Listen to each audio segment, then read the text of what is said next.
Nabi Yunus berserah diri kepada Allah, merendahkan diri kepada Allah, seraya berkata, La ilaha illa anta, subhanaka, inni kuntu minadh dhalimin. Doa tersebut memiliki 3 komponen utama.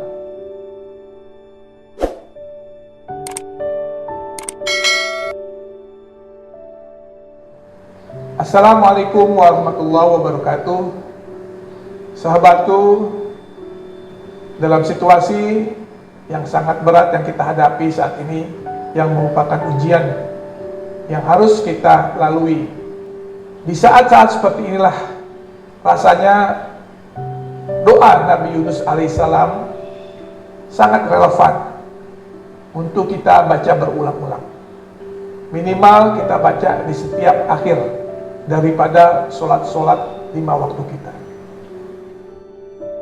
Nabi Yunus berserah diri kepada Allah, merendahkan diri kepada Allah, seraya berkata, La ilaha illa anta, subhanaka, inni kuntu minadh dhalimin. Tiada Tuhan selain Engkau. Engkau Maha Suci, sungguh aku termasuk orang-orang yang aniaya. Ini adalah doa Nabi Yunus di dalam perut ikan ketika beliau berada di dalam lautan yang terdalam, di dalam 3 kegelapan tadi. Beliau berdoa, La ilaha illa anta subhanaka inni kuntu minadh dhalimin. Tiada Tuhan selain Engkau. Engkau adalah Maha Suci, sungguh aku termasuk orang-orang yang aniaya.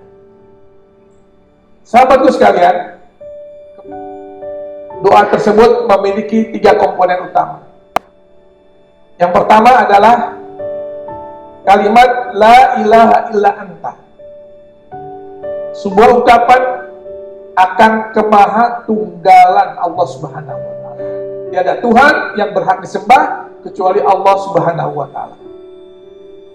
Ungkapan ini sekaligus menjadi catatan penting bahwa doa harus dilandasi oleh kemurnian daripada tauhid.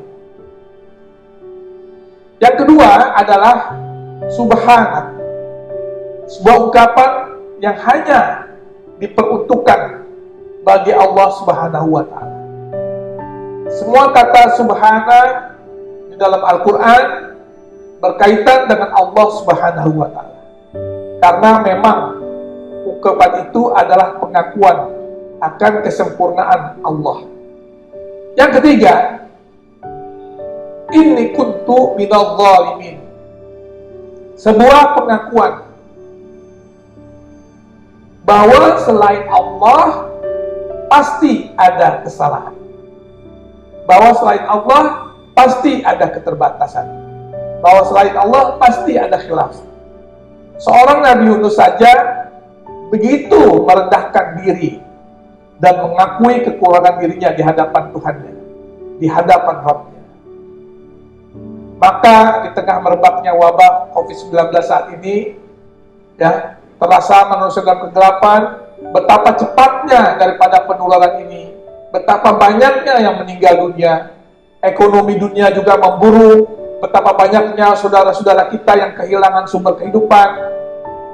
Maka di saat-saat seperti inilah rasanya doa Nabi Yunus alaihissalam sangat relevan untuk kita baca berulang-ulang.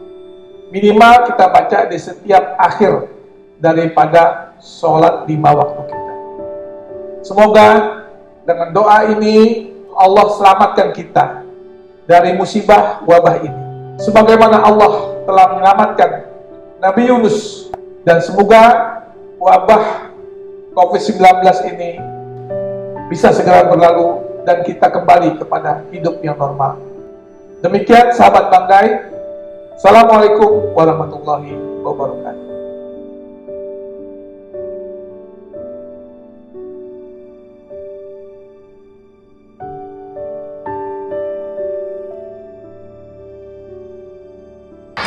Yang mau tahu soal apa aja silahkan subscribe channel Bang Dai, ya.